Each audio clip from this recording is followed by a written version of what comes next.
ദൈവനാമം മഹത്വപ്പെടുമാറാകട്ടെ. പ്രിയ വായന സുഹൃത്തെ, താങ്കൾക്ക് യേശു കർത്താവിൻ്റെ നാമത്തിൽ സ്നേഹവന്ദനം. ഇന്ന് ഓഗസ്റ്റ് 23. ഒന്നാമത്തെ വായനാഭാഗം 1 രാജാക്കന്മാർ 18 അധ്യായം.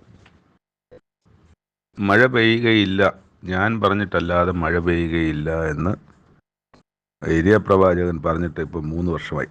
ഇപ്പോൾ 3 വർഷം കഴിഞ്ഞു. ഇപ്പോൾ ദേശത്താണെങ്കിൽ ക്ഷാമം കഠിനമായിരുന്നു. അപ്പോൾ ദൈവത്തിൻ്റെ അരുളപ്പാട് ഏലിയാവിനുണ്ടായത്, ഞാൻ ഭൂതലത്തിൽ മഴ പെയ്യിക്കാൻ പോവുകയാണ്, നീ പോയി ആഹാബിന് നിന്നെ തന്നെ കാണിക്കുക. ഇതുവരെ ഇത്ര 3 വർഷമായിട്ട് വിളിച്ചിരിക്കുകയാണ്. ആഹാബ് പല സ്ഥലങ്ങളിലും ആളുകളെ അയച്ചു, പടയാളികളെ അയച്ചു കണ്ടുപിടിക്കാൻ. ചിലപ്പം പറയും അവിടെ ഉണ്ടെന്ന് പറയും, അവിടെ ഉണ്ടെന്ന് പറഞ്ഞ് അന്വേഷിച്ച് ചെല്ലുമ്പോൾ അവിടെ കാണത്തില്ല. അങ്ങനെയൊക്കെയായിരുന്നു. അപ്പോൾ 3 വർഷമായിട്ട് ഇവർ തമ്മിൽ കണ്ടിട്ടില്ല, എവിടെയാണെന്ന് അറിയുകയില്ല. അങ്ങനെ ആഹാബ് തൻ്റെ ഗ്രഹവിചാരകനെ ഒബദ്യാവെ അളയിച്ച് വരുത്തി. ഈ ഒബദ്യാവ് ഒരു കാര്യം ചെയ്തിട്ടുണ്ടായിരുന്നു. അത് ഈ ഇസബെല് യഹോവയാം ദൈവത്തിൻ്റെ പ്രവാചകന്മാരെ കൊല്ലുമ്പോൾ 100 പ്രവാചകന്മാരെ ഒളിപ്പിച്ച് രഹസ്യമായി കൂട്ടിക്കൊണ്ടുപോയി 2 ഗുഹയിലായിട്ട് 50 പേരായിട്ട് പാർപ്പിച്ച് അവർക്ക് ആഹാരവും ഒക്കെ കൊടുത്തു വന്നുകൊണ്ടിരിക്കുകയാണ് ഈ ഉപദ്യാവ് ദൈവത്തിങ്കൽ, യഹോവയായ ദൈവത്തിങ്കൽ അയാളുടെ ഭക്തനായ ഒരു മനുഷ്യനുമായിരുന്നു. അപ്പോൾ ഈ ഒബദ്യാവിനോടാണ് പറയുന്നത്, എവിടെയെങ്കിലുമൊക്കെ നാട്ടിൽ നീരുറവുകളെ കുറച്ചെങ്കിലും കാണും, കുറച്ചെങ്കിലും വെള്ളം നഷ്ടപ്പെടാത്ത തോടുകളൊക്കെ കാണും, അവിടെയൊക്കെ ചെന്ന് നോക്കാം. നോക്കിയിട്ട് നമ്മുടെ മൃഗങ്ങൾക്ക്, കുതിരകളൊക്കെ നശിച്ചു പോകാതിരിക്കാൻ വേണ്ടി അവിടെ പുല്ലൊക്കെ കാണുമെന്ന് നോക്കാം എന്ന് പറഞ്ഞിട്ട് പോവാണ്. അങ്ങനെ പറഞ്ഞു, നീ ഒരു ഭാഗത്തോട്ട് പോകും, ഞാൻ വേറൊരു ഭാഗത്തോട്ട് പോകും. അപ്പോൾ ആഹാബ് തനിച്ചൊരു വഴിക്ക് പോയി, ഒബദ്യാവ് തനിച്ച് മറ്റൊരു വഴിക്ക് പോയി. അപ്പോൾ രണ്ടുപേരും അപ്പോൾ രാജാവ് വേറൊരാളെ വിടുകയല്ല, രാജാവ് തന്നെയാണ് ഇത് അന്വേഷിക്കാൻ വേണ്ടി പോകുന്നത്. ഒബദ്യാവ് എന്ന തൻ്റെ ഗ്രഹവിചാരകനെയും അയക്കുന്നു. അങ്ങനെ പോകുമ്പോൾ ഏലിയാവ് എതിരേറ്റ് വന്നു ഒബദ്യാവിന് മുമ്പിൽ. ഒബദ്യാവ് ഏലിയാവെ കണ്ടപ്പോൾ ചാടി വീണ് നമസ്കരിച്ചു, തറയിൽ കിടന്ന്. അപ്പോൾ ഏലിയാവ്, ഇത് ഏലിയാവ് തന്നെയാണോ എന്ന് ചോദിച്ചു. അതേ, ഞാൻ തന്നെ മറുപടിയും പറയുന്നുണ്ട്. അപ്പം നീ പോയി നിൻ്റെ യജമാനായ ആഹാബിനോട് പറയാം, ഞാൻ ഇവിടെ ഉണ്ട് എന്ന് പോയി പറയാൻ പറയും. അപ്പോൾ ഒബദ്യാവ് പറയുന്നത്, എന്നെ കൊല്ലേണ്ടതിന് ആഹാബിൻ്റെ കയ്യിൽ ഏൽപ്പിക്കാൻ ഈ പ്രവൃത്തി ഇടയാകുകയുള്ളൂ. നിൻ്റെ ദൈവമായ യഹോവ അന്വേഷിപ്പാൻ യജമാൻ അയക്കാത്ത രാജ്യവും ജാതികളുമില്ല. അവിടെയൊക്കെ ചെന്നിട്ട് അവിടെ ഇല്ല എന്ന് പറയുമ്പം അവരെ കൊണ്ട് സത്യം ചെയ്യിക്കും. ആ രാജ്യത്തെ കൊണ്ടും അയാളെ കൊണ്ടും രാജാവിനെ കൊണ്ടുമൊക്കെ സത്യം ചെയ്യിക്കും. അങ്ങനെ ഇരിക്കെ ഞാൻ പോയി നീ ഇവിടെ ഉണ്ടെന്ന് പറഞ്ഞാൽ, ഞാൻ പോയിട്ട് തിരിച്ചു വരുമ്പം ദൈവം നിന്നെ എടുത്ത് വേറെ എങ്ങോട്ടെങ്കിലും മാറ്റും. അപ്പോൾ ആഹാബ് വന്ന് നോക്കുമ്പം ഞാൻ പറഞ്ഞ സ്ഥലത്ത് നീ ഇല്ലാതിരിക്കുമ്പോൾ ആഹാബ് എന്നെ കൊല്ലുന്ന അവസ്ഥയിലേക്ക് കാര്യങ്ങൾ പോകും. അതാണ് സംഭവിക്കാൻ പോകുന്നത്. പക്ഷേ ഏലിയാവ് പറഞ്ഞു, ഇല്ല, ഇന്ന് തന്നെ ഞാൻ എന്നെ കാണിക്കും എന്ന് പറഞ്ഞു. അങ്ങനെ ഒബദ്യാവ് പോയി ആഹാബിനോട് പോയി പറഞ്ഞു, ഇങ്ങനെ ആഹാബ് എടുത്തിരിപ്പുണ്ട് എന്ന് പറഞ്ഞു. ആഹാബിനെ കാണാൻ വന്നു. ആഹാബ് ഇരിക്കുന്നിടത്ത് വന്നു രാജാവ് ആഹാബ് വന്നിട്ട് ചോദിക്കണം, ഇസ്രായേലിനെ കഷ്ടപ്പെടുത്തുന്നവൻ നീയല്ലേ എന്ന് ചോദിച്ചു. അപ്പോൾ ഏലിയാവ് പറഞ്ഞു, ഇസ്രായേലിനെ കഷ്ടപ്പെടുന്നത് ഞാനല്ല, അത് നീയാണ് ഇസ്രായേലിനെ കഷ്ടപ്പെടുത്തുന്നത്. നീ മാത്രമല്ല, നീ നിൻ്റെ പിതൃഭവനവുമാണ്. നിങ്ങൾ യഹോവയുടെ കൽപ്പനകൾ ഉപേക്ഷിക്കുകയും നീ ബാൽ വിഗ്രഹങ്ങളിൽ ചെന്ന് സേവിക്കുകയും ചെയ്യുന്നത് കൊണ്ട് തന്നെ ഇത് ഈ ദേശത്തിന് ഈ കഷ്ടമൊക്കെ വന്നിരിക്കുന്നു, അല്ല ഞാനല്ല കാരണക്കാരനെന്ന് പറഞ്ഞു. ഒരു കാര്യം ചെയ്യാം എന്നുള്ളൊരു തീരുമാനത്തിലേക്ക് വന്നത് ഏലിയാവ് പറഞ്ഞു, ഇപ്പോൾ ആളയച്ച എല്ലാ ഇസ്രായേലിനെയും, ബാലിൻ്റെ 450 പ്രവാചകന്മാരെയും, ഇസബെലിൻ്റെ മേശയെങ്കിൽ ഭക്ഷിച്ചു വരുന്ന 400 അശേര പ്രവാചകന്മാരെയും കർമ്മേൽ പർവ്വതത്തിൽ വരുത്താം. കൂട്ടി വരുത്താൻ പറയുന്നു. അങ്ങനെ എല്ലാവരും കൂടി വരുന്നു. ജനമെല്ലാം ഉണ്ട്. ഈ 400 800 പ്രവാചകന്മാരുണ്ട്. അപ്പോൾ ആഹാബ് എല്ലാ ഇസ്രായേൽ മക്കളെ അടുക്കൽ ആളയച്ച് കർമ്മേൽ പർവ്വതത്തിൽ പ്രവാചകന്മാർ വരുത്തി. ജനവും എടുത്തു വന്നു. അപ്പോൾ ജനത്തോട് ഏലിയാവ് പറയുകയാണ്, നിങ്ങൾ 2 തോണിയിൽ എങ്ങനെ കാൽ വയ്ക്കും? നിങ്ങൾക്ക് യഹോവയാണ് ദൈവമെങ്കിൽ യഹോവയെ സേവിക്കുക, അല്ല ബാലാണ് ദൈവമെങ്കിൽ ബാലിനെ അനുഗ്രഹിക്കാം. ജനമാണെങ്കിൽ മറുപടി ഒന്നും പറഞ്ഞുമില്ല. അവരത് കേട്ടോണ്ടിരുന്നതേ ഉള്ളൂ. പിന്നെ ഏലിയാവ് ജനത്തോട് പറഞ്ഞത്, ദാ ഇവിടെ യഹോവയാം ദൈവത്തിൻ്റെ പ്രവാചകനായി ഞാനൊരുത്തൻ മാത്രമേ ശേഷിക്കുന്നുള്ളൂ. ബാലിൻ്റെ 400 ചില്ലുവാനും പ്രവാചകന്മാരിവിടെ ഉണ്ട്. ഞങ്ങൾക്ക് 2 കാളക്കുട്ടിയെ തരട്ടെ. ഒരു കാളയെ അവർ തിരഞ്ഞെടുത്ത് കണ്ണമാക്കി തീയിടാതെ വിറകിന്മേൽ വെക്കണം. മറ്റേ കാളയെ ഞാനും ഒരുക്കി തീയിടാതെ വിറകിന്മേൽ വെക്കാം. അപ്പോൾ അവരവരുടെ ദേവൻ്റെ പേരിൽ വിളിച്ചപേക്ഷിക്കട്ടെ. ഞാൻ യഹോവയുടെ നാമത്തെ വിളിച്ചപേക്ഷിക്കും. അപ്പോൾ തീ കൊണ്ട് ഉത്തരമറില്ലെന്ന് ദൈവം ആരെന്ന് നോക്കാം. ഈ യാഗവസ്തുവിനെ തീ കൊണ്ട് ആരും കത്തിക്കാതെ, തീയില്ലാതെ വെറും വിറക് മാത്രം വെച്ചിരുന്ന അതിന് മുകളിൽ വെച്ചിരിക്കുന്ന യാഗവസ്തുവായ ഈ കാളയെ അറുത്ത് വെച്ചിരിക്കുന്ന കാളയെ ബാല് തീ ഇറക്കി ദഹിപ്പിക്കട്ടെ, അല്ലെങ്കിൽ ദൈവം തീ ഇറങ്ങി ദഹിപ്പിക്കട്ടെ. അവരുടെ ബാല് ഏലിയാവ് ഒരുക്കുന്ന യാഗപീഠത്തിൽ യഹോവയായ ദൈവം. അങ്ങനെ അത് നല്ല വാക്ക് എന്ന് ജനം ഉത്തരം പറഞ്ഞു. പിന്നെ ഏലിയാവ് പറഞ്ഞു, നിങ്ങൾ ആദ്യം ഒരുക്കിക്കൊള്ളാൻ പറയും. അങ്ങനെ ഒരുക്കി ഉച്ചവരെ അവർ ബലിപീഠത്തിന് ചുറ്റും ചുള്ളിച്ചാടുന്നു, പ്രാർത്ഥിക്കുന്നു, അലമുറയിടുന്നു, ഒച്ച വെക്കുന്നു, അപേക്ഷിക്കുന്നു. അങ്ങനെ മറന്ന് അവരതും ഇതുമൊക്കെ ചെയ്തു. പക്ഷേ ഏലിയാവ് അവരെ കളിയാക്കി. ഉറച്ച് വിളിക്കുക, ദേവനല്ലേ, ചിലപ്പോൾ ഉറങ്ങുമായിരിക്കും, അല്ലെങ്കിൽ യാത്ര പോയിരിക്കുകയായിരിക്കും എന്നൊക്കെ പറഞ്ഞ് കളിയാക്കി. എന്നാൽ അവൻ ഉറങ്ങുകയാണെങ്കിൽ പെട്ടെന്ന് അവൻ ഉണർത്ത് എന്നൊക്കെ പറഞ്ഞ് കളിയാക്കി. അപ്പോൾ പിന്നെ അതൊരു രക്തം കൊണ്ടും കൈയും വാളുകൊണ്ടും കുന്തം കൊണ്ടും ഒക്കെ രക്തം ശരീരത്തിൽ ഒഴുകുമ്പോളം ശരീരത്തെ ദണ്ഡിപ്പിച്ചു, മുറിവുണ്ടാക്കി. അപ്പോൾ മുറിവുണ്ടാക്കുമ്പോൾ ഇത് കാണുമ്പം ദൈവം പ്രസാദിക്കും എന്നുള്ളതാണ് അവർ ചിന്തിക്കുന്നത്. നമ്മുടെ ദൈവമാണ് എന്താണ് പറഞ്ഞിരിക്കുന്നത്? നിങ്ങൾ പച്ച കുത്തരുത്, നിങ്ങൾ ദേഹത്ത് മുറിവുണ്ടാക്കരുത്, മുൻകഷണ്ടി ഉണ്ടാക്കരുത്. ഇതൊക്കെയാണ് ദൈവം അതിൽ നിന്നും പ്രസാദിക്കില്ല എന്നുള്ളതാണ് നമ്മുടെ ദൈവം പറയുന്നത്. പക്ഷെ അവരുടെ ചിന്ത എന്ന് പറഞ്ഞാൽ ഇങ്ങനെ ദേഹത്തെ പീഡിപ്പിക്കുമ്പോൾ അത് അവരുടെ ദൈവത്തിന് പ്രസാദമാവും. അങ്ങനെയാണല്ലോ ബലികളൊക്കെ ചെയ്യുന്നത്, നരബലിയൊക്കെ കൊടുക്കുന്നത്. എന്നിട്ടും രക്ഷയില്ല, ഒന്നും സംഭവിക്കുന്നില്ല. അത് കഴിഞ്ഞിട്ട് ശരി, അപ്പോൾ ഇനി ഞാൻ ചെയ്യാം എന്ന് പറഞ്ഞ് ഏലിയാവ് 12 കല്ലെടുത്ത്, അതായത് 12 കല്ലെന്ന് പറഞ്ഞാൽ 12 ഗോത്രങ്ങളുടെ 12 കല്ല് എടുത്തിട്ട് ഒരു യാഗപീഠം പണിത്, യാഗപീഠത്തിന് ചുറ്റും ഒരു വീതിയിൽ ഒരു കുഴി പോലെ ഇങ്ങനെ എടുത്തു. അതായത് 4 ഭാഗത്തും അതിൻ്റെ ഒരു ചതുരത്തിൽ കുഴിയെടുത്തു, വെള്ളം കെട്ടി നിൽക്കാൻ പറ്റുന്ന തുഴി. എന്നിട്ട് വിറകടുക്കി അതിൻ്റെ മുകളിൽ കണ്ടമാക്കി കാളയെ വെച്ചു.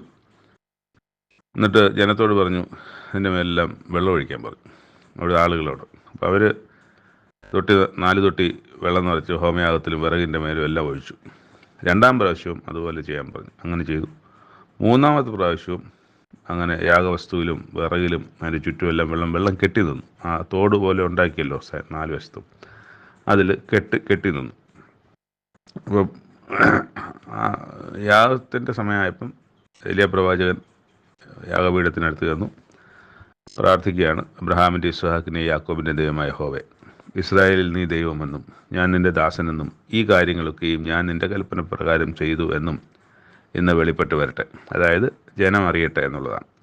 യഹോവേ, എനിക്ക് ഉത്തരം അരുളണമേ, നീ ദൈവം തന്നെ.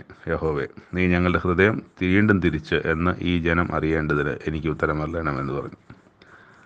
അപ്പം ഞാൻ ദൈവത്തിൻ്റെ പ്രവാചകനാണെന്നും ഞാൻ ദൈവം പറഞ്ഞിട്ടാണ് ഈ കാര്യങ്ങൾ ചെയ്യുന്നതെന്നും ജനം മനസ്സിലാക്കണം.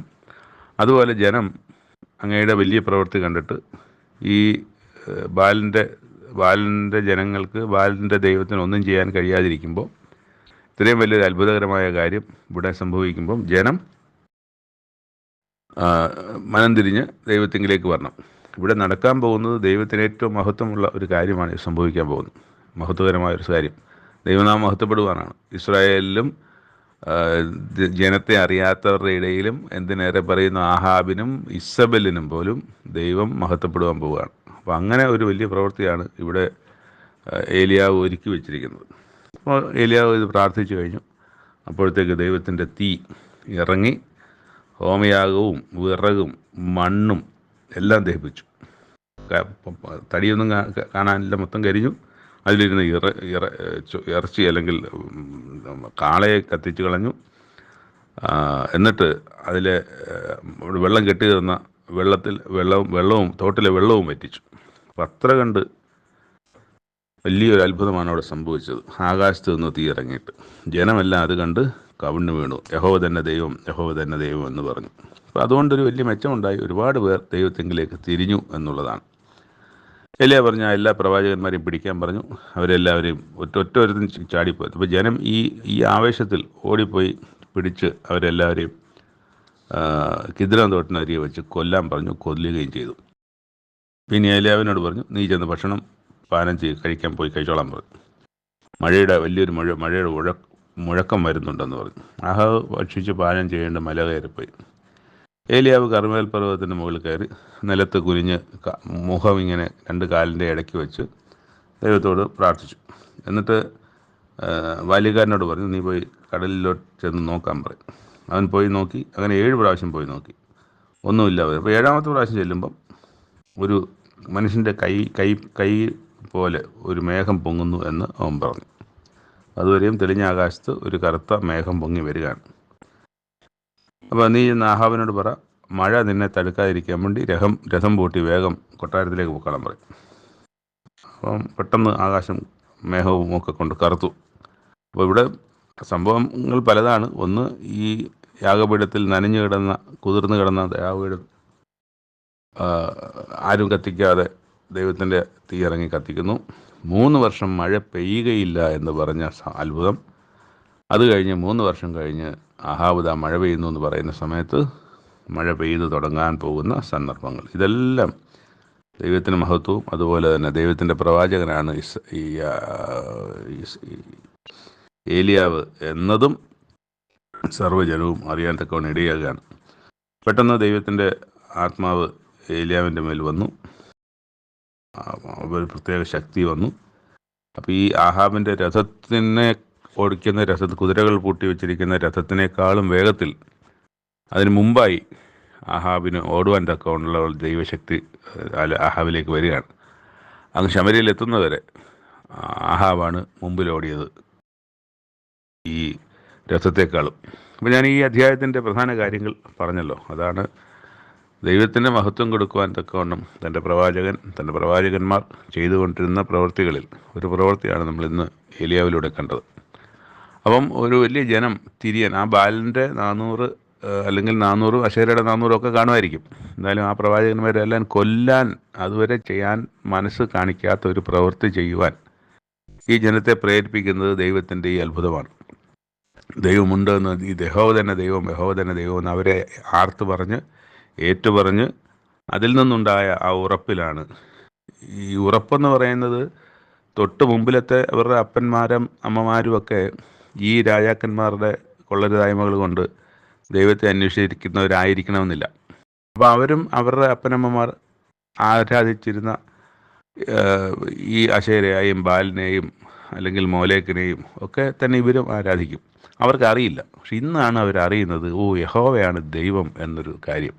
അപ്പോൾ അതുകൊണ്ട് ആ ഉറപ്പിലാണ് അവർ പിന്മാറുന്നത് അവരുടെ നേരത്തെ ഉണ്ടായിരുന്ന കപടവിശ്വാസത്തിൽ നിന്ന്. അപ്പോൾ അത് ദൈവത്തിന് മഹത്വമാകുന്നു. ഒരുപാട് പേർ ദൈവത്തെങ്കിലേക്ക് തിരിയാനിടയാകുന്നു.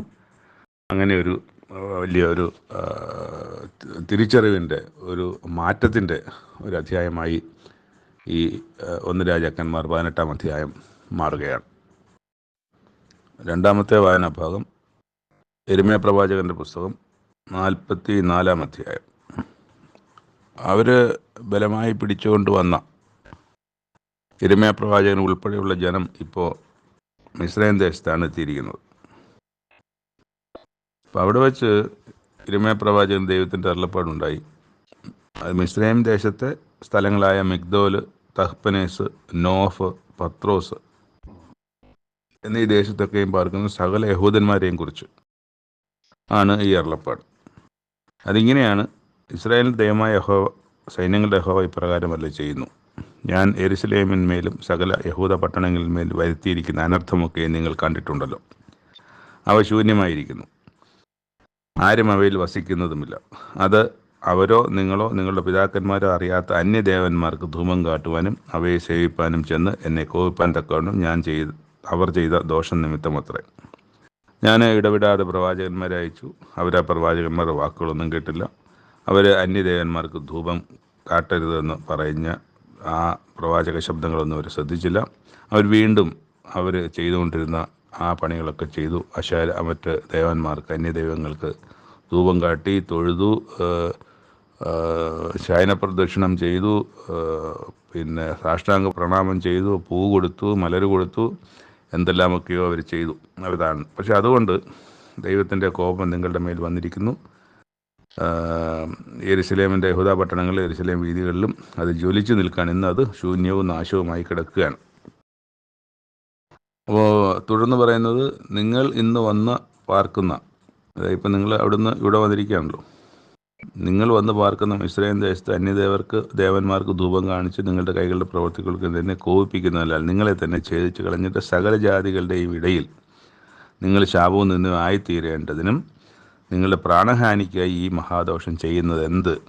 യഹൂദദേശത്തും യെരുശലേമിൻ്റെ വീഥികളിലും നിങ്ങളുടെ പിതാക്കന്മാർ ചെയ്ത ദോഷങ്ങളും യഹൂദ രാജാക്കന്മാർ ചെയ്ത ദോഷങ്ങളും ആ രാജാക്കന്മാരുടെ ഭാര്യമാർ ചെയ്ത ദോഷങ്ങളും നിങ്ങൾ ചെയ്ത ദോഷങ്ങളും നിങ്ങളുടെ ഭാര്യമാർ ചെയ്ത ദോഷങ്ങളും നിങ്ങൾ മറന്നുപോയോ? അവർ ഇന്നുവരെയും നിങ്ങളെ തന്നെ താഴ്ത്തിയില്ല. തങ്ങളെ തന്നെ താഴ്ത്താതെ അത് ഭയപ്പെടുകയൊന്നും ചെയ്തില്ല ദൈവത്തെ. എന്നിട്ട് അവർ വീണ്ടും വീണ്ടും അത് തന്നെ ആവർത്തിച്ചുകൊണ്ടിരുന്നു. അപ്പോൾ അനർത്ഥത്തിനായിട്ട് യഹൂദയെ മുഴുവൻ ഛേദിച്ച് കളയാനായിട്ട് തന്നെ എൻ്റെ മുഖം നിങ്ങൾക്കെതിരായി വയ്ക്കുന്നു. മിസ്രയീം ദേശത്ത് എന്ന് പാർപ്പാൻ അവിടെ പോകേണ്ടതിന് മുഖം തിരിച്ചിരിക്കുന്ന യഹൂദ ശിഷ്ടത്തെ ഞാൻ പിടിക്കും. അവരെല്ലാവരും മുടിഞ്ഞു പോകും. മിസ്രയീം ദേശത്ത് അവർ വീഴും. വാൾ കൊണ്ടും ക്ഷാമം കൊണ്ടും അവർ മുടിഞ്ഞു പോകും. അവർ ആബാലവൃദ്ധം വാൾ കൊണ്ടും ക്ഷാമം കൊണ്ടും മരിക്കും. അവർ പ്രാക്കിനും സ്തംഭത്തിനും ശാപത്തിനും നിന്നയ്ക്കും വിഷയമായി തീരും. ഞാൻ യെരുശലേമിനെ സന്ദർശിച്ച പോലെ മിസ്രയീം ദേശത്ത് പാർക്കുന്നവരെയും സന്ദർശിക്കും. അവർ വാൾ കൊണ്ടും ക്ഷാമം കൊണ്ടും മഹാമാരി കൊണ്ടും അവിടെ എങ്ങനെയാണ് സംഭവിച്ചത് അതുപോലെയൊക്കെ ഇവിടെയും സംഭവിക്കും. അപ്പം എന്നിട്ട് പറഞ്ഞാൽ വഴുതി പോകുന്ന ചിലരല്ലാതെ ആരും മടങ്ങിപ്പോകില്ല, എല്ലാവരും നശിപ്പിക്കുന്നു. ഇപ്പം ഇവിടെയുള്ള ഈ മിസ്രയീമിലുള്ള സകല യഹൂദന്മാരെയും ഞാൻ നശിപ്പിക്കും. എന്നാൽ കുറച്ച് പേരെ ഞാൻ ശേഷിപ്പിക്കും. അവർ തിരിച്ചു പോയി അവിടെ പാർക്കുമെന്നും ദൈവം പറയുന്നുണ്ട്. അപ്പം ഇതിനു മുമ്പ് ഈ കാര്യങ്ങളൊക്കെ പറയുമ്പോൾ ഈ സകല ജനവും യിരെമ്യാവോട് ഉത്തരം പറഞ്ഞത് തിരിച്ചു പറയുകയാണ്, മറുപടി പറയുകയാണ്. നീ യഹോവയുടെ നാമത്തിൽ ഞങ്ങളോട് പറഞ്ഞിരിക്കുന്ന വചനം സംബന്ധിച്ച് ഞങ്ങൾ നിന്നെ കൂട്ടാക്കുകയില്ല. ആകാശരാജ്ഞിക്ക് ധൂപം കാട്ടുകയും അവൾക്ക് പാനീയബലിയും പകരുകയും ചെയ്തിരിക്കുന്ന നാളുകളിൽ ഞങ്ങൾക്ക് ഒക്കെയും നന്നായിരുന്നു. അന്ന് ഞങ്ങൾക്ക് വേണ്ടുവോളം ആഹാരവും സുഖവും ഒക്കെ ഉണ്ടായിരുന്നു. അപ്പോൾ അത് നിർത്തിയപ്പോഴാണ് ഞങ്ങൾക്കിത് ബുദ്ധിമുട്ടെല്ലാം ഉണ്ടായെന്നാണ് അവർ പറയുന്നത്. ആ ദേവിയുടെ രൂപത്തിൽ അടയുണ്ടാക്കി വയ്ക്കുമ്പോഴത്തേക്ക് പാനീയ ബലി പകരമൊക്കെ ചെയ്യുമ്പോൾ അവർക്ക് ഒരു സന്തോഷം വരുന്നത്. അത് ഞങ്ങൾ സ്ത്രീകൾ മാത്രമല്ല, ഞങ്ങളും ഞങ്ങളുടെ ഭർത്താക്കന്മാരും ഒക്കെ ഒരുമിച്ചാണ് ചെയ്തത് എന്നും പറയുകയാണ്. അതിനും മറുപടി പറയുന്നത്, യിരെമ്യാ പ്രവാചകൻ പറയുന്ന മറുപടി, യഹൂദ പട്ടണങ്ങളിലും യെരുശലേമിൻ്റെ വീഥികളിലും നിങ്ങളും നിങ്ങളുടെ പിതാക്കന്മാരും രാജാക്കന്മാരും പ്രഭുക്കന്മാരും ദേശത്തുള്ള ജനവും ധൂപം കാട്ടിയത് യഹോവ ഓർത്തു വെച്ചിട്ടുണ്ട്. ദൈവത്തിൻ്റെ മനസ്സിൽ വന്നിട്ടുമുണ്ട്. നിങ്ങളുടെ ദുഷ്പ്രവർത്തികൾ നിമിത്തവും നിങ്ങൾ പ്രവർത്തിച്ച മ്ലേച്ഛത നിമിത്തവുമാണ് ദൈവത്തിനത് സഹിക്കാൻ വയ്യാത്തത് കൊണ്ടാണ് നിങ്ങൾക്ക് ഈ നാശമൊക്കെ ഉണ്ടായത്. അല്ലാതെ ആകാശരാജ്ഞിക്ക് അടയുണ്ടാക്കുന്നത് നിർത്തിയത് കൊണ്ടല്ല. ഇതാണ് കാരണം എന്നാണ് പറയുന്നത്. അപ്പം അത് പറഞ്ഞു കഴിഞ്ഞപ്പോഴേക്കും മിസ്രയീം പിന്നെ യിരെമ്യാവ് സകല ജനത്തോടും സകല സ്ത്രീകളോടും പറഞ്ഞത്, മിസ്രയീം ദേശത്തിരിക്കുന്ന യഹൂദന്മാരെ നിങ്ങളെല്ലാവരും യഹോവയുടെ വചനം കേൾപ്പിൻ. ഇസ്രായേലിൻ്റെ ദൈവമായ യഹോവ സൈന്യങ്ങളുടെ യഹോവ ഇപ്രകാരം അരുളി ചെയ്യുന്നു, ആകാശരാജ്ഞിക്ക് ധൂപം കാട്ടുവാനും പാനീയബലി പകരുവാനും നേർന്നിരിക്കുന്ന നേർച്ചകളെ ഞങ്ങൾ നിവർത്തിക്കുമെന്ന് നിങ്ങളും ഭാര്യമാരും ഒക്കെ വായികൊണ്ട് പറയുകയും കൈകൊണ്ട് അനുഷ്ഠിക്കുകയും ചെയ്തിരിക്കുന്നു. വീണ്ടും തിരിച്ചു വരുവാനോ മടങ്ങി വരുവാനോ ചെയ്ത കുറ്റങ്ങളെ ഓർത്ത് അനുദപിക്കാനോ ഒന്നും തയ്യാറാകാതെ വീണ്ടും അത് ചെയ്യുമെന്ന് നിങ്ങൾ പറയുന്ന നിങ്ങളുടെ നേർച്ചകളെ അനുഷ്ഠിച്ചു കൊള്ളുവിൻ. ആ പാനീയബലിയൊക്കെ പാർന്നുകൊള്ളുക. മിസ്രയീം ദേശത്തെ ഒരു യഹൂദനും വായെടുത്ത് യഹോവയായ കർത്താവാണ് എന്നിങ്ങനെ എൻ്റെ നാമം ഇനി ഉച്ചരിക്കുകയില്ല എന്ന് ഞാൻ എൻ്റെ മഹത്തായ നാമം ചൊല്ലി സത്യം ചെയ്തു. ഇനി ഒരുത്തനും മിസ്രയീമിലുള്ള ഒരു യഹൂദനും എൻ്റെ ദൈവം യഹോവയാണെന്ന് പറയത്തില്ല. അതുപോലെ ഞാൻ ആക്കി തീർക്കുകയാണ് എന്ന് പറയുന്നു. ഞാൻ അവരുടെ നന്മയ്ക്കായിട്ടല്ല തിന്മയ്ക്കായിട്ടത്രേ ജാഗരിച്ചു കൊണ്ടേയിരിക്കും. മിസ്രയീം ദേശത്തിലെ എല്ലാ യഹൂദന്മാരും വാൾ കൊണ്ടും ക്ഷാമം കൊണ്ടും നശിച്ചു മുടിഞ്ഞു പോകും. എന്നാൽ വാളിന് തെറ്റി ഒഴിയുന്ന ഏതാനും പേർ മിസ്രയീം ദേശത്ത് നിന്ന് യഹൂദ ദേശത്തേക്ക് മടങ്ങി വരും. അപ്പോൾ മിസ്രയീം ദേശത്ത് താമസിക്കുന്നവരൊക്കെ ഏതാണ് നിവൃത്തിയാകുന്നത്, ഞാൻ പറഞ്ഞ വചനമാണോ നിവൃത്തിയാകുന്നത്, അത് നിങ്ങൾ ആകാശരാജ്ഞിക്ക് ധൂപം കാട്ടുമ്പോൾ ഉള്ള കാര്യമാണോ, നന്മയാണോ നിങ്ങൾക്ക് വരുന്നതെന്നൊക്കെ നിങ്ങൾ മനസ്സിലാക്കും എന്നും പറയുകയാണ്. നിങ്ങൾ തന്നെ ഈ ദേശത്ത് നിങ്ങൾക്കൊരടയാളമാകും എന്നും പറയാണ്. എന്നിട്ട് ഞാൻ യഹൂദ രാജാവ് സിദക്കിയാവ് അവൻ്റെ ശത്രുവും അവന് പ്രാണഹാനി വരുത്തുവാൻ നോക്കിയവനുമായ നെബൂഖദ്നേസർ എന്ന ബാബേൽ രാജാവിൻ്റെ കയ്യിൽ ഏൽപ്പിച്ചതുപോലെ ഞാൻ മിസ്രയീം രാജാവായ ഫറവോൻ അവൻ്റെ ശത്രുക്കളുടെ കയ്യിലും അവന് പ്രാണഹാനി വരുത്തുവാൻ നോക്കുന്നവരുടെ കയ്യിലും ഏൽപ്പിക്കും. അങ്ങനെ ഏൽപ്പിക്കപ്പെടുമ്പോൾ എന്തു ചെയ്യും? ആ ദേശത്തിലെ ജനത്തിനാണ് കഷ്ടമുണ്ടാകുന്നത്. അപ്പോൾ ഇപ്പോൾ അവിടെ ആയിരിക്കുന്ന ഇവിടെ നിന്ന് പോയ യഹൂദന്മാരായ ആളുകൾക്കും ആ കഷ്ടമുണ്ടാകും എന്ന് തന്നെയാണ് അവിടെ പറയുന്നത്. പക്ഷേ യുദ്ധമില്ലായിരുന്നെങ്കിൽ ആ കഷ്ടമൊന്നുമില്ല. അപ്പോൾ അവിടെയും ഇതുപോലെ തന്നെ ഈ യഹൂദായ യെരുശലേമിനെ സന്ദർശിച്ച നെബൂഖദ്നേസർ രാജാവ് വന്നതുപോലെ അവിടെയും മിസ്രയീമിലെ അല്ലെങ്കിൽ ഫറവോന് ശത്രുക്കളെ ഞാൻ അയച്ച് അവിടെയും ഇതുപോലെയൊക്കെ തന്നെ ആക്കും. അതുകൊണ്ട് നിങ്ങൾക്ക് അവിടെ രക്ഷയുണ്ടാകുമെന്ന് വിചാരിക്കേണ്ട എന്നുള്ളതാണ് ഇവിടെ പറയുന്നത്. അപ്പോൾ ഇവിടെ മിസ്രയീമിലേക്ക് പോകരുതെന്ന് പറഞ്ഞ ജനമാണ് ശക്തമായ പ്രവചനം, ശക്തമായ വാക്കുകളിലൂടെ പറഞ്ഞിട്ടും അവർ മിസ്രയീമിലേക്ക് പോയി എന്നുള്ളത് യിരെമ്യാ പ്രവാചകനെയോ യിരെമ്യാ പ്രവാചകനിലൂടെ സംസാരിച്ച ദൈവത്തെയോ അവർക്ക് വിലയില്ല എന്നുള്ളതാണ്. ഒട്ടും വിലയില്ല. ഒരു ചെറിയ ഭയം പോലും ഇല്ല എന്നുള്ളതാണ്. അപ്പം അങ്ങനെ പോയിട്ടും യിരെമ്യാവിൻ്റെ പക്ഷത്ത് നിൽക്കുവാൻ തയ്യാറാകാത്തവരാണ് ഭൂരിപക്ഷം പേരും. ചിലരെങ്ങാണ്ട് കുറച്ച് പേര്. അപ്പോൾ ഈ വാളിന് തെറ്റി ഒഴിയുന്നവരെന്തായാലും യഹോവ ദൈവത്തെ അന്വേഷിക്കുന്നവരായിരിക്കാം എന്ന് ഞാൻ വിചാരിക്കുകയാണ്. അല്ലാതെ ഈ വാളിനും സ്തംഭനത്തിനും പ്രാക്കിനും ഒക്കെ വിധേയമാകേണ്ടവർ ഒരിക്കലും അതിൽ നിന്ന് തെറ്റി ഒഴിയാൻ സാധ്യതയില്ലല്ലോ. അപ്പോൾ അതിൽ അക്കൂട്ടത്തിൽ ഭയം കാരണം പുറത്ത് പറയുന്നില്ല എന്നുള്ളതായിരിക്കാം. ദൈവമായ യഹോവയെ ചിന്തിക്കുകയും ബാലിൻ്റെ മുമ്പിൽ ഒന്നും മുട്ടുമടങ്ങാത്തവരുമായ ആൾക്കാരും ഉണ്ടാകും, കുറച്ച് പേരെങ്കിലും കാണും. അവരെയൊക്കെ ദൈവം രക്ഷപ്പെടുത്തും എന്നും അതിനകത്ത് പറയുന്നുണ്ട്. അപ്പോൾ ഇത് ദൈവത്തിന്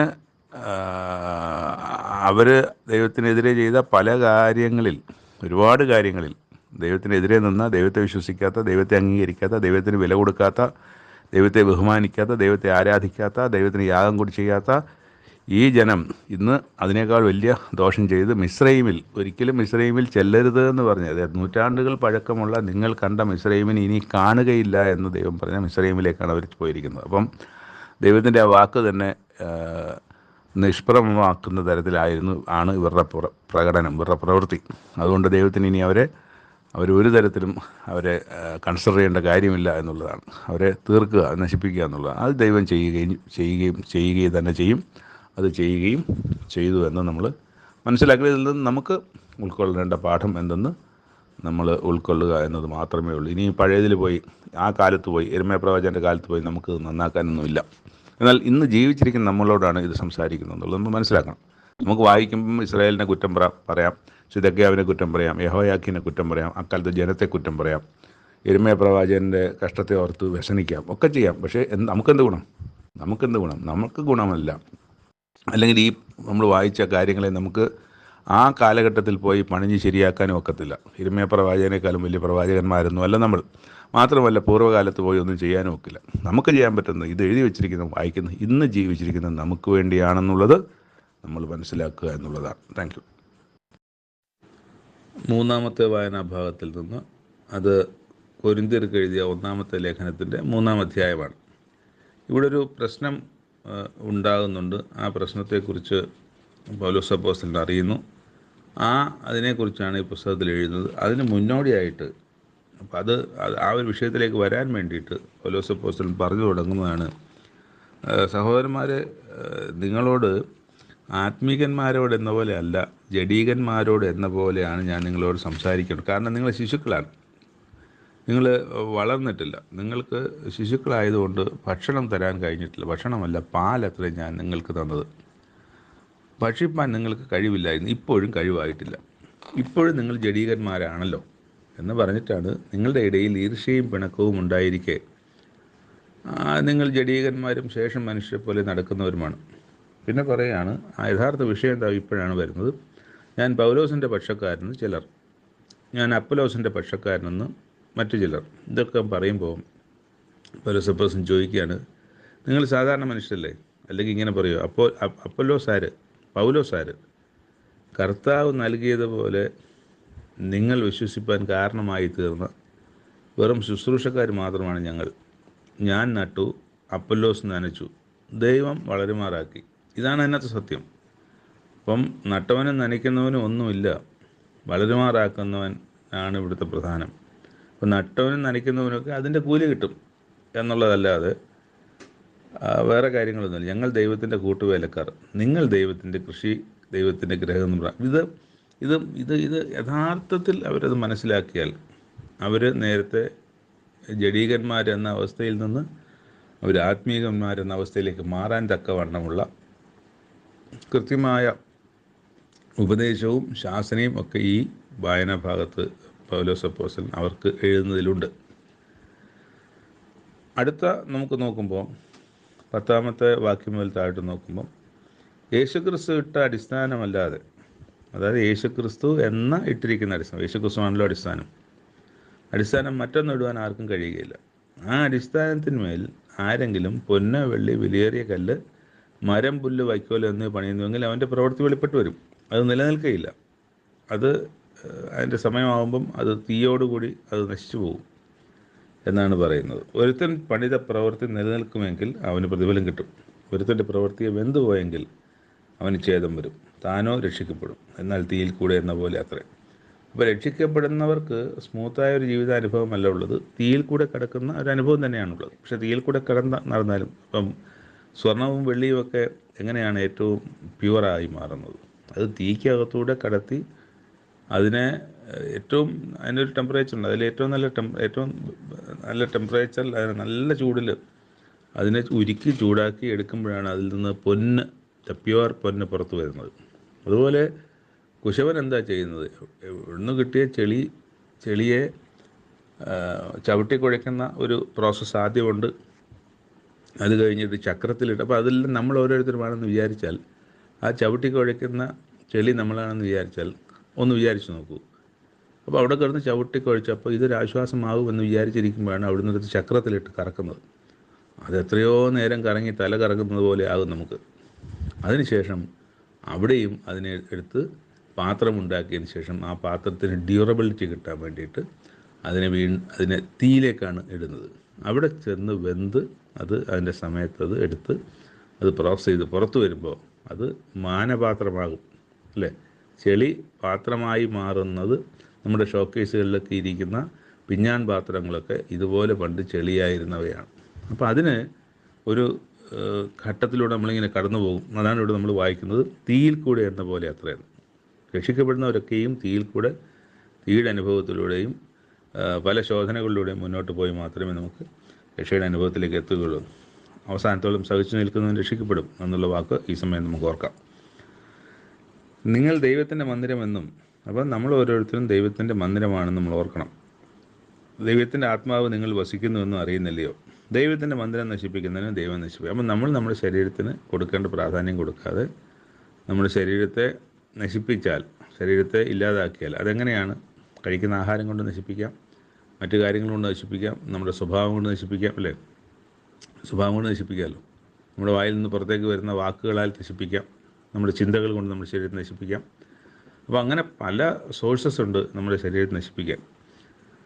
ദൈവത്തിൻ്റെ മന്ദിരം വിശുദ്ധമാണ്, അതുകൊണ്ട് നിങ്ങളും വിശുദ്ധമാണ്. അപ്പം നിങ്ങളാണ് ദൈവത്തിൻ്റെ മന്ദിരം, നമ്മൾ ഓരോരുത്തരുമാണ് ദൈവത്തിൻ്റെ മന്ദിരം. അതുകൊണ്ട് ദൈവത്തിൻ്റെ മന്ദിരം വിശുദ്ധമായിരിക്കുന്ന പോലെ നമ്മളും വിശുദ്ധമാണ്, അല്ലെങ്കിൽ വിശുദ്ധമായിരിക്കണം എന്നാണ് അവിടെ പറയുന്നത്. ആരും തന്നെത്താൻ വഞ്ചിക്കരുത്. താൻ ഈ ലോകത്തിൽ ജ്ഞാനി എന്ന് നിങ്ങളുടെ ആർക്കെങ്കിലും തോന്നിയാൽ അവൻ ജ്ഞാനിയാകേണ്ടതിന് ഭോഷനായി തീരട്ടെ.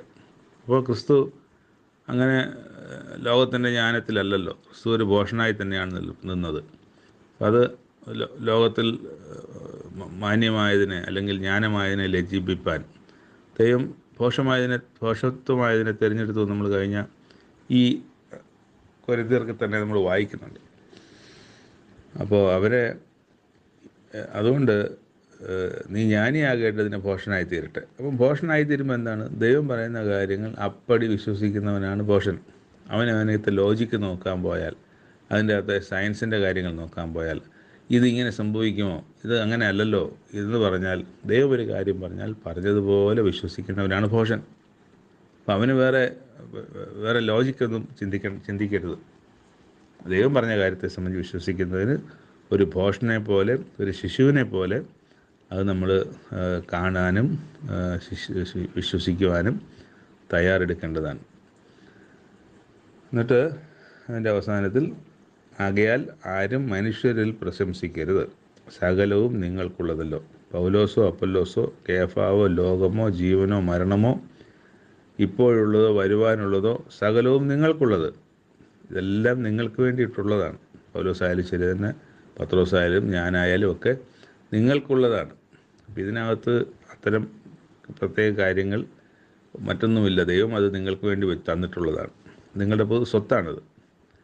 അപ്പം നിങ്ങൾ ക്രിസ്തുവിനുള്ളവർ. അപ്പോൾ ക്രിസ്തുവിനുള്ളവൻ എന്ന ഭാഗത്ത് നിൽക്കണം. നിങ്ങൾ ക്രിസ്തുവിനുള്ളവർ, ക്രിസ്തു ദൈവത്തിനുള്ളവൻ. അവിടെ മറ്റൊരു കാര്യം കൂടെ പറയുന്നുണ്ട്, ക്രിസ്തു ദൈവത്തിനുള്ളവൻ. അപ്പം നിങ്ങൾ ക്രിസ്തുവിനുള്ളവരാണ്.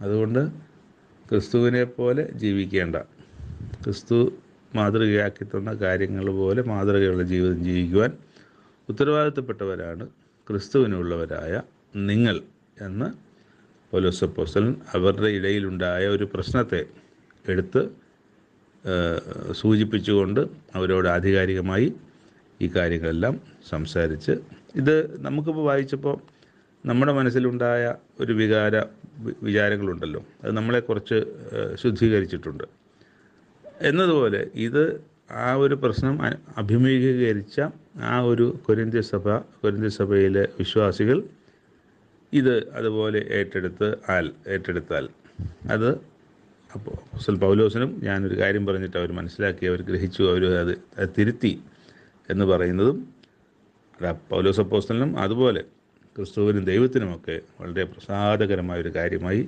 അത് മാറും, അത് മാറിയിട്ടുണ്ടാകും എന്ന് നമുക്ക് വിശ്വസിക്കാം. Thank you.